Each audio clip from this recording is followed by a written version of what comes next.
Good morning, everyone, and welcome to this session of Balance in Life, where we're going to talk about family finances.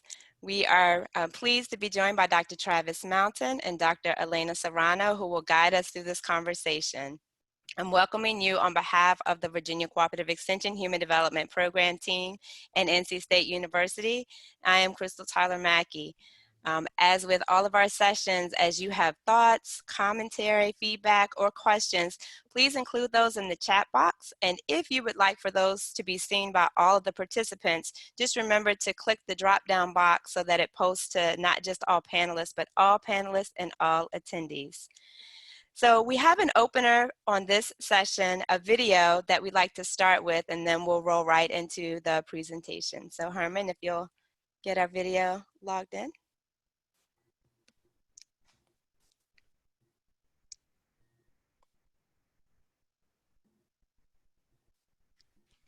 Hey guys, welcome to my mommy vlogs. I am Tiffany, I'm a mom of 4, and today is day 1 of quarantine. I've got all of my things together, let me show you. I've got my schedule all planned out, I have name tags for the kids and learning materials, but I think it's gonna go great. If you have 5 apples and you take 2 away, how many do you have left? 5.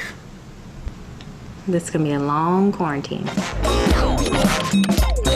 Today is day 5 of quarantine, and I think it's going really well. We're doing a really good job with sticking to our schedule, and I'm really proud. How many snacks have you had? 4. 4. Do you get 5 snacks at school? No. So there's your answer. Still going pretty good, but is anybody else ready for spring break? I mean, I know we can't go anywhere, but Miss Davidson needs a break. Mommy, look at me. All right, day 15 of quarantine, and you know what? We decided that we're just not gonna go by the little silly old schedule that I made. We're just gonna kind of wing it now. Excuse me, sir. Where's your hall pass? All right, quarantine day. I don't know what quarantine day we're on. I don't even know what day it is, but what I do know is that today is gonna be pajama day because I am tired of doing laundry. I am tired, period. Forget the schedule that I made. We're just gonna wing it. This is hard. This is tough stuff. Shout out to all the teachers that do this. You guys are amazing. Like, this is some tough work. Mamas, if you guys are struggling and going through this, just know that you're not going through it alone because times are hard. It's rough, but we're gonna get through this. To moms like you who struggle, But do it all care. who screamed when they said quarantine, And almost pulled out her hair. I know it's not that fun being a teacher and mother-in-law. but we celebrate Mother's Day. Because without you, it could never be done.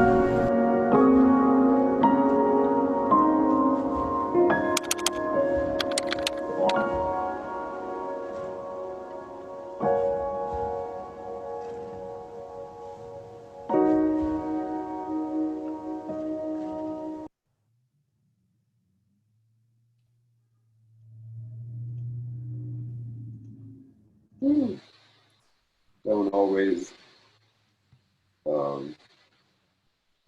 make me pull out the tissues. I love that video. Let's shout out to all the moms that are doing double duty right now. That was a video that was put together for our Bed Coffee event we had last Saturday by TJ Davidson. They have a YouTube channel that is really successful called Daily Davidsons, and they help us out big time with our Virginia Youth Force's digital media programs. And that was one video that they shared with us for the event. And he is definitely a true friend of 4-H, Virginia Cooperative Extension, and Virginia Youth Forces.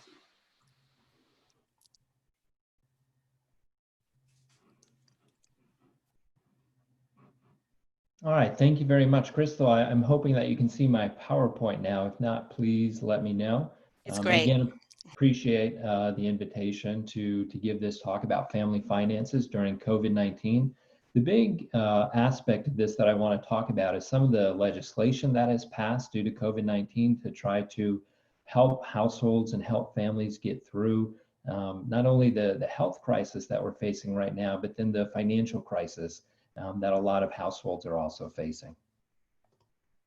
These are some of the topics that I'm going to go through, and I do want to point out that I will be going through a lot of numbers and a lot of facts, and I'll be doing it relatively quickly. So I will be giving this PowerPoint to Crystal as well as all the resources that I use so that she can disseminate this to everyone after the presentation in case there is something that you missed.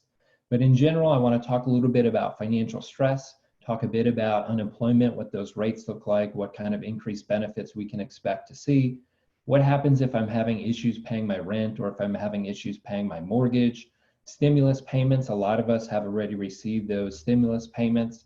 What about student loans? If I'm not able to pay my student loans, if I have a federal student loans, what kind of safeguards are in place?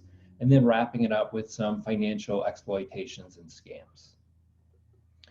The media really likes this question that the Federal Reserve Board asks. And while I'm talking about this, I want you to think about if you experience a $400 emergency, how would you come up with that $400? So this is something that the Federal Reserve Board asks every couple years, and they do a national poll across the United States. So different ways that you could come up with this money might be that you just have cash on hand. Maybe you're going to have to put money on a credit card. Maybe you're going to have to take out a loan. Maybe you're going to have to borrow money from family or friends. So think about how you would come up with that $400. Then I want you to think about how do you think your friends, family members, coworkers, how do you think they would come up with that $400 if they face some type of financial emergency? The results from the national poll then are right here. So roughly 61% of households in 2018, so that was the most recent data that I was able to find, said that they would be able to pay for this $400 emergency with cash or its equivalent. So equivalent could be they're writing a check, they're using their debit card, right? So a lot of people are able to pay cash, but about 39% of people wouldn't be able to come up with this. So what are some other ways then that people would pay for this $400 emergency?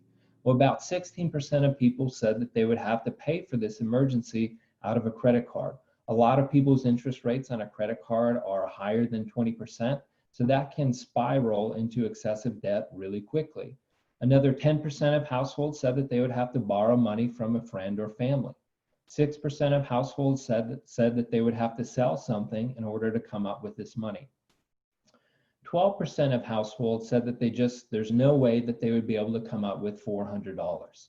So the good news looking at this is 61% in 2018 is higher than 50% in 2013. The problem is still a lot of households aren't able to come up with a $400 in case of emergency. And COVID-19 really kind of puts the spotlight on this because for a lot of households, the type of financial emergency they're looking at right now far exceeds $400. And one of the main reasons for that is due to unemployment. So this next table that I have, or chart actually that I have, is something that I took from the Bureau of Labor Statistics. So this chart goes back 20 years, and it shows what our unemployment rate looks like in the United States.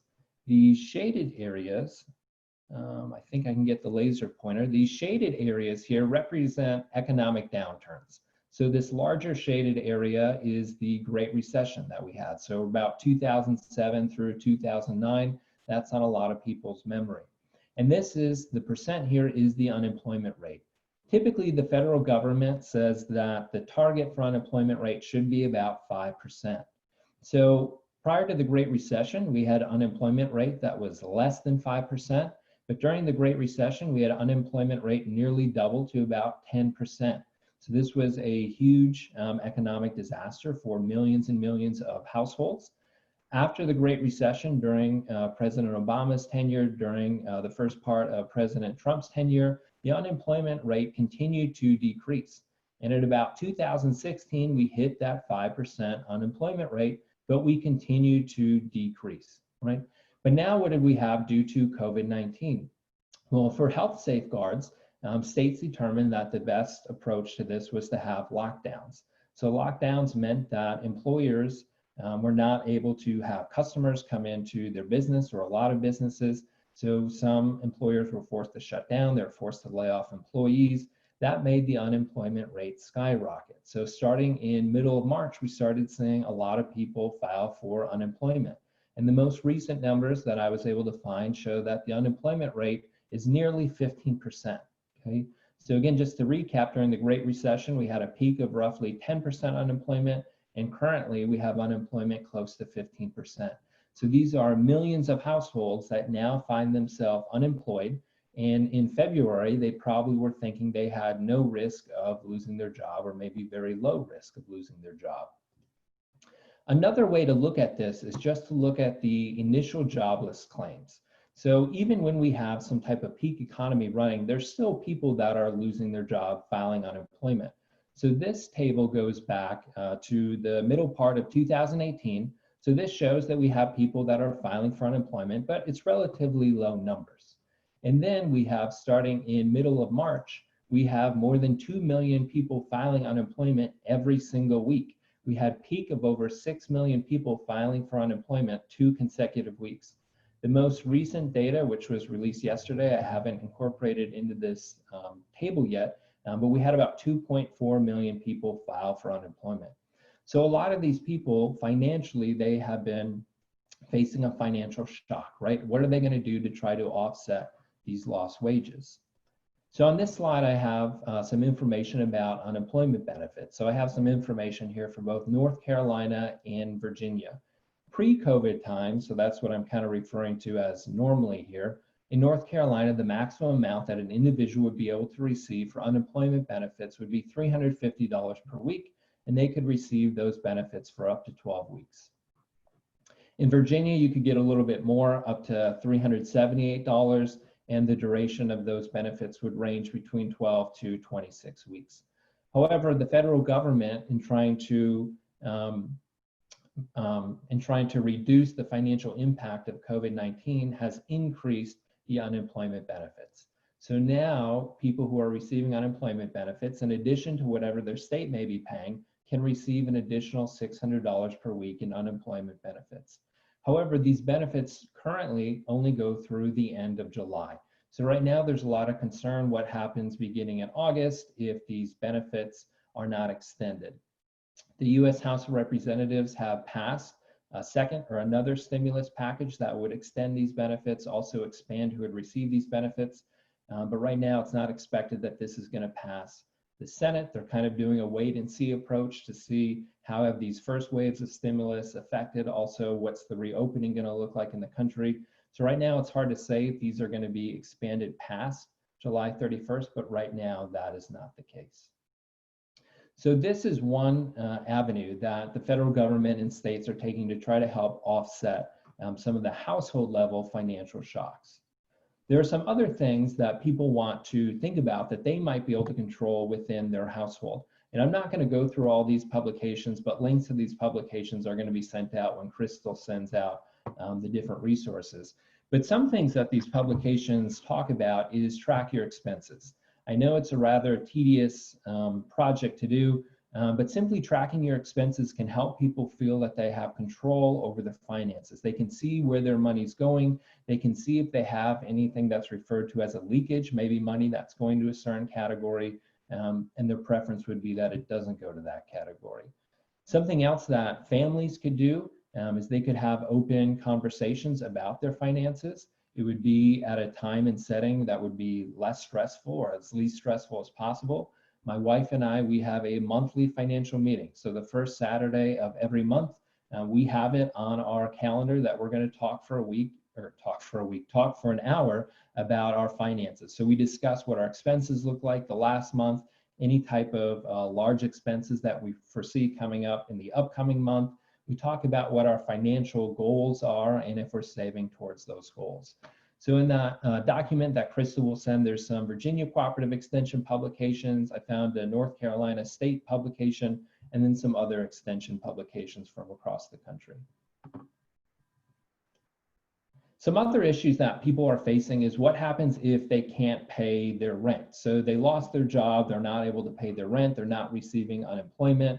Well, the CARES Act, which is the Coronavirus Aid, Relief, and Economic Security Act, prohibits evictions through July 25th, so roughly 2 months from now.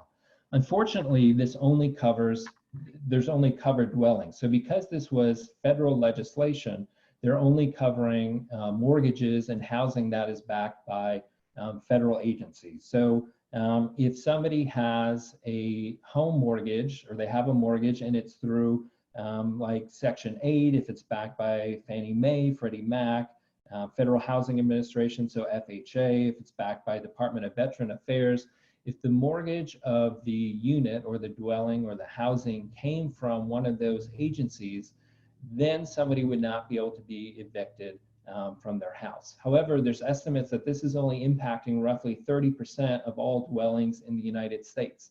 So what about everyone else who wouldn't be covered under this CARES Act? Well, in Virginia, the state Supreme Court suspended all evictions through June 7th, so roughly 2 weeks from now. Now, later, Virginia determined that you can receive a 60-day continuance of eviction. So what that would mean is, let's say that I'm being evicted by my landlord and it goes to court, let's say June 8th, and I'm unable to pay my rent because I lost my job. Currently, I would have to show up at court. I would have to prove that I do not have the money to pay my rent, which is most likely because I lost my job. Then I could receive a 60-day continuance, meaning I would still be able to remain in that residence for another 60 days. Virginia also capped the fees that could be applied if I'm late on my rent payment, and those fees are capped at 10%. There's a few other details in that, but just due to time, I can't go into them today. In North Carolina, they're halting evictions through June 1st, 2020, so a little more than a week away. You know, unfortunately, I've been hearing some cases, and I'm not sure how widespread it is, of landlords attempting illegal evictions where tenants may not be aware that they currently cannot be evicted. So it is something to be aware of. If you know of anyone who their landlord is trying to evict them right now, certainly contact some legal aid services in your city or your county to make sure that those people are aware that they won't be evicted. What about if I'm not a renter, but I am a homeowner, and a homeowner who still has a mortgage on my home? So if I can't afford to make these payments, the CARES Act prevented foreclosures until May 17th. Well, that was earlier this week. So as of earlier this week, if states didn't step in, evictions could start happening. However, if you do have a federally backed mortgage, so that list of agencies that I said a few minutes ago, you do have the right to request a forbearance. Now, a forbearance simply means that you don't have to make payments, but interest would continue to accumulate. What you're going to have to do, though, is this isn't automatic. So if I have a mortgage, I'm not able to make my payments, I need to contact my loan service provider. So I need to contact the financial institution where I make these loan payments to. One thing that you're going to want to talk to that financial institution about is when these missed payments are going to be owed. So for simple math, let's say that I have a mortgage payment and it's $1,000. Let's say that I'm not able to make my mortgage payment. I call my financial institution, I fill out some paperwork, and it's determined that I need 60 days of forbearance. So there's going to be 2 months where I don't have to make my mortgage payment. So now the question comes in, after 2 months, I would owe $1,000 for that next month's mortgage, plus I owe the last 2 months that I missed. So it's important that you discuss, when do I owe those missed payments? Some financial institutions were saying you owe us, in this example, $3,000 after that 60 days is up. What you probably want to do is talk about just adding those 2 months of missed payments, which aren't really missed, but those 2 months of payments that you didn't make, to the end of your mortgage. The downside of that is it will extend your mortgage for an additional 2 months, but the upside is that in this example, you wouldn't have to come up with $3,000. Most households who aren't able to make their mortgage payments aren't going to be able to come up with a balloon type of payment when they do get their job back, or when they are able to make the payments, or when this forbearance ends. There is a window of when you can claim this forbearance, and currently it's all of 2020, or whenever the federal government determines that the emergency is over, whichever happens sooner. One thing that I think is important is, if you do, particularly if you do have a forbearance, on a mortgage. And later when I talk about student loans, if you have a forbearance on your student loans, I think it's really important that you're checking your credit report. It's always important to check it, but as it relates to COVID-19, you want to make sure that these loans, these student loans or these mortgages are not being reported as a missed payment. If I check my credit report, it should go down as it's paid and that it's under a forbearance. If instead I have a forbearance and it's being reported as a missed payment, that is going to negatively affect your credit score. So the website that we recommend, the website that the federal government recommends is annualcreditreport.com. They recently announced that they are going to be giving free weekly reports through April 2021. Okay, so at this website, you could check to see what your credit report is. If you have a mortgage and it's under forbearance, make sure that your payments are not being reported as late or not being paid. And again, that link will be in the information that Crystal sends out. You don't have to pay anything to get your credit report. If you somehow end up on a page when you're looking for your credit report that asks for money, you misclick something or you're trying to get your score, but your credit report is free. All right, the stimulus payments or the economic impact payments, there's a resource that I created that talks about what these payments look like, but most adults in the United States, they've received $1,200. Qualifying dependent children, so under the age of 17, would receive $500. I think the confusion is this a loan? Do I have to make this payment back? The answer is no. This acts as a 2020 tax credit, and it's based on either your 2018 tax filing year or your 2019 tax filing year. So when you file your taxes a year from now, so let's say in April 2021 for your 2020 taxes, this is where this would show up, but at no point do I have to pay this back. So for instance, I have a family of 3, so my wife and we have a 5-month-old child. We received $2,900, $1,200 for me, $1,200 for my wife, $500 for my son. Now he said he's 5 months old, so he was born in 2019. If we had not yet filed our 2019 taxes, the IRS would have used our 2018 taxes. In that case, I would have received $1,200 and we would have received an additional $1,200 for my wife, but we wouldn't have received the $500 for my son. However, when I file my taxes a year from now in 2021, that's when we would have received that $500. So it's not as if we would have lost the money, there just would have been a delay. However, we did file our 2019 taxes, so the IRS had that information. So that's why we got the full $2,900. I could probably spend another 20 minutes talking about this. And if we need more time at a later date, we can certainly go into this. I can't see the chat comments, but I do see the comment numbers increasing. And I have about 1 minute, so I do want to talk briefly about student loans. Those of us who have federal student loans, there's going to be an automatic forbearance between March 13th and September 30th. Interest is not accruing during this time. There's no action that you have to take. You don't have to make payments. If you are enrolled in automatic payments, those will discontinue. As of right now, there's no negative ramifications for you not making your payments.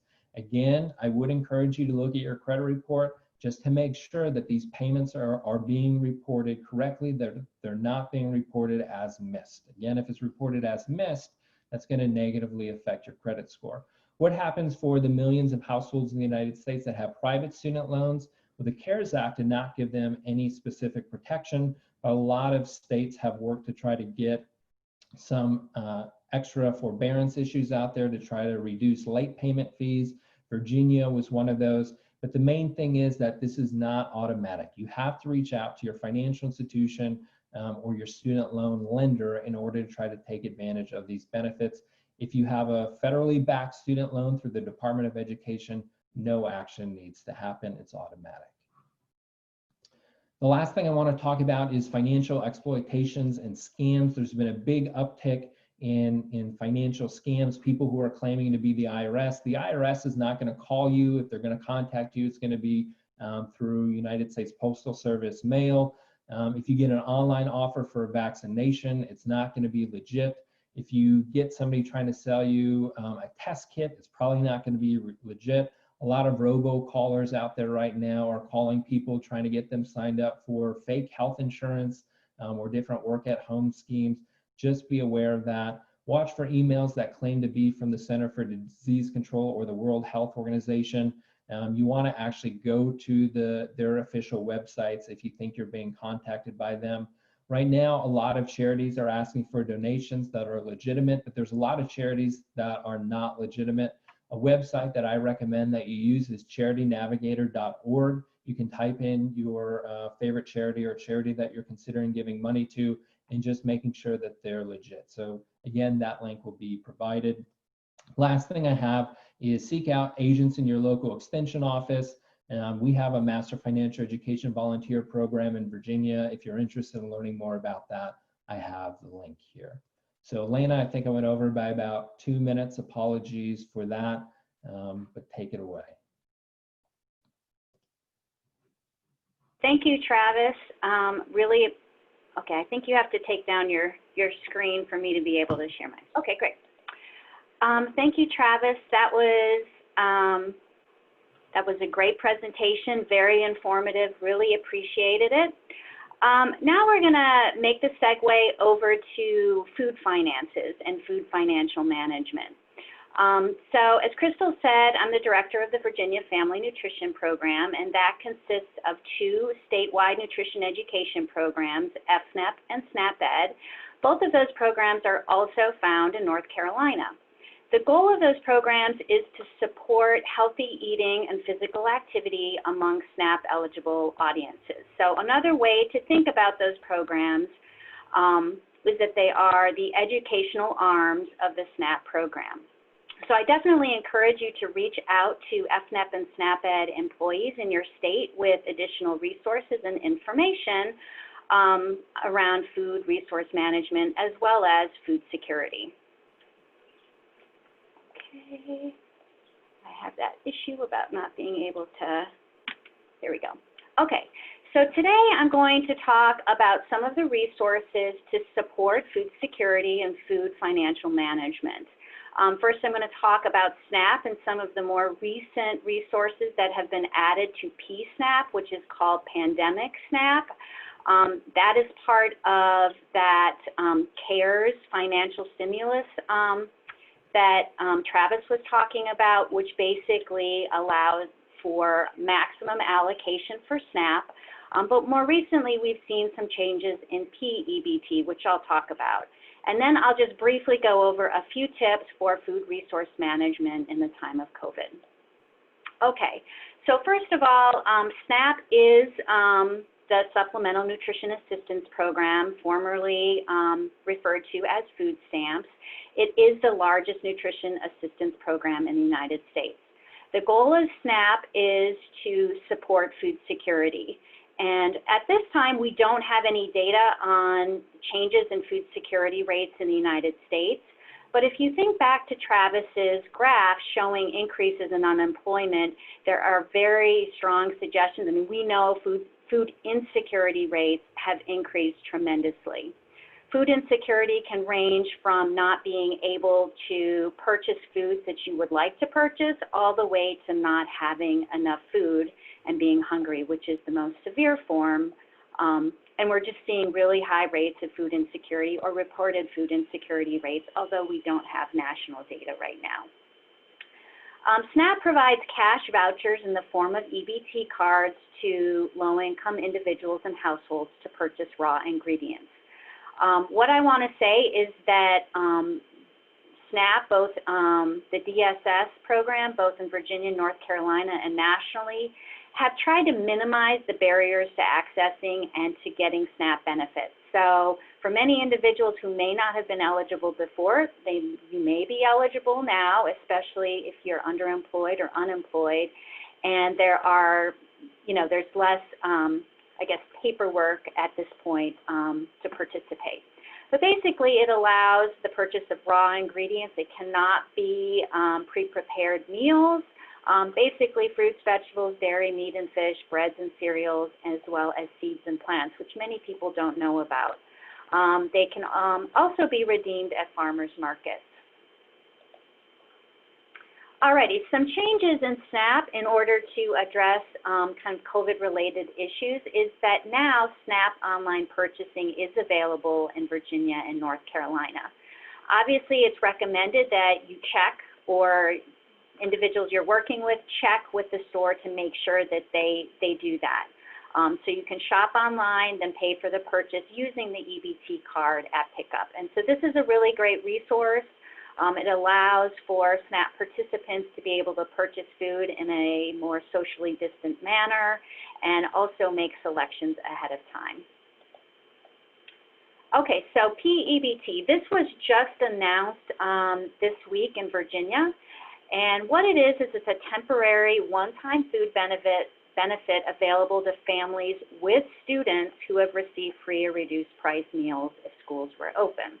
I'm going to send some information for Virginia, and we're going to try to seek some more specific resources from North Carolina. But basically, any child who received free or reduced price meals at school when school was open will automatically receive additional SNAP benefits.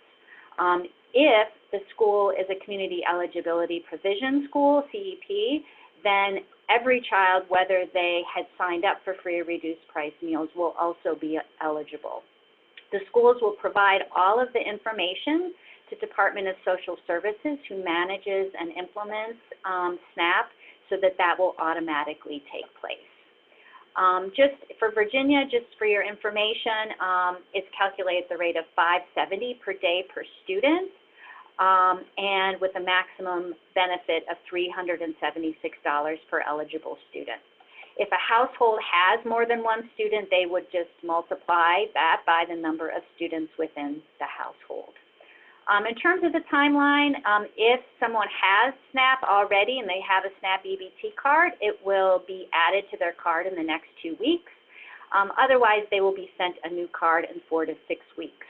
If that does not take place, the information I'll be sharing will give you some information on how to call and follow up on that. As far as I know, as far as what I could find, the same eligibility and application process applies to North Carolina. The benefits are not quite the same, although they're very similar, slightly different amounts and calculations, and there are 2 installments for North Carolina. Just as a reminder, each state basically determines how they process and deliver SNAP, so that's why there are slight changes. Alrighty, here's just some information, a flyer. Again, I will share that too, just what was distributed this week to Virginia families and schools. Okay, so when it comes to food resource management on an individual or household level, the most important thing to do is to plan. Obviously, that's a little more challenging because the food supply is slightly disrupted and not all of the foods that you may plan meals for may be actually found at the store. But then that means you need to plan a backup plan. This is extremely important to be planning ahead and planning meals and planning recipes and planning as far out as you can because food costs are increasing. And so the research definitely says that if you plan your meals and you have a shopping list, you will save money because what it does is it limits the potential for indulgent or spontaneous purchases, even online, which is possible. Okay. So plan meals and snacks ahead of time, and I want to emphasize snacks for those families that have children at home. Snacks are an important part of healthy eating as well, and I'm just saying that from a personal level. I plan meals really well. Don't always plan my snacks as comprehensively as I should. So just a personal anecdote there. And then be sure that you have some backup meals and snack ideas because like we have all experienced, not everything is available at the store. So one idea, and I have this build your own smoothie here, is to really consider the build your own concept. This is a good model for easily substituting and putting new things into a meal, but it also addresses maybe different food preferences and interests, particularly when you have family with children or a larger number of families. So for example, in this smoothie, you can have milk, yogurt, other non-dairy milk substitutes. You can use any type of fruit. If you want to add spinach and avocado or beets or something else just to add more nutrients, you can do that. And then you can also add some others. But it's really designed to be mix and match, meet where you're at, meet where everyone in your family's at, and also what is at the store. Also, always consider ingredient substitutions and what you're willing to substitute for whatever food you have. So if you want, for example, green beans and you're looking at fresh green beans, you know, are you okay with canned green beans? And then how will that work in your recipe? Okay, moving on to plan meals and snacks at a time, a little continued. Remember to plan leftovers, especially as we are teleworking and at home. That's a great way to plan another meal without preparing another meal. Don't forget pets, and if possible, buy in bulk shelf-stable foods if affordable and available and of interest. Again, like I said, create a grocery list even if you're shopping online. So what we see is a lot of consumers get online and they just kind of think that they'll remember everything. Treat it as if you were going physically to the store and that you're using a grocery list there with a reminder of what your meals and snacks are planned for whatever time period you're shopping for. Again, this helps keep you focused and reducing impulsive or indulgent purchases. Okay, some ideas for shelf-stable ingredients. It's always good to have a number of different options on hand if you can, and so I won't go through all of these. We'll share these. And then also make sure that you always have cooking supplies if you are able on hand, just so that you can vary your meals, and also because of perhaps changes in what is available at your local stores. We do have a number of what we call better pantry resources at our Eat Smart Move More website. We have some shelf-stable meal ideas. We have build your own recipes, and then some no-cook emergency meals. So I definitely encourage you to go to the website and you can explore different ideas and different approaches to preparing meals, especially during this time. And that's it. So.